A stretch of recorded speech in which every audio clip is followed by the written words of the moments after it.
Here's part 2. It's actually part 5. Check the playlist. There's 3 videos before that. It's a long story. There might go further. I left off where Billy and I kissed for the first time. His parents came home and I had to leave. Probably didn't sleep that night. And when I got up on Sunday, I was really confused. Not about Billy, not about kissing, but about where do we go from here? Where do I go from here? What do we do? It's not like we had role models in the 70s. Not role models of LGBTQ people, and definitely not couples in romantic love. We had anti-role models. We had Disney villains who were stereotypically gay and effeminate. We had people in the media who were vilified.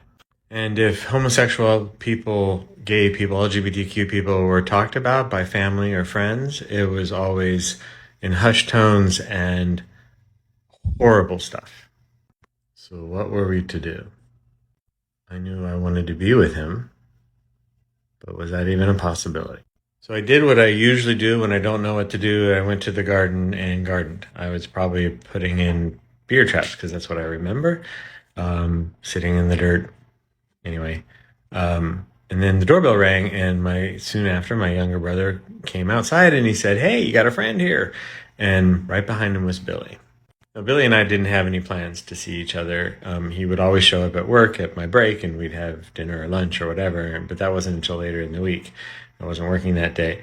So it was a surprise, and I really wanted to jump up and just hug him until he fell down. But of course, I couldn't. My brother left and Billy came over and I showed him the garden and we actually sat in the dirt together. And it was really quiet for a long time. I don't remember saying much. And then he looked at me and said, "I really like you." And I probably just said, "Me too." So we sat in the dirt that day on a relatively hot spring Colorado day, dry as normal, and we talked. And I don't remember the details of the conversation very much. I do remember that we talked about what we were going to do. The options were to not be friends anymore, or run away, or just be friends and hide anything else. We chose the latter. In some ways, that made being gay more difficult. I dare you to find somebody you love a lot and loves you and not touch them in public, not look at them in public, not say anything that somebody might know. He suggested we go camping the next weekend. He loved camping, and that's where I got my love of camping and backpacking.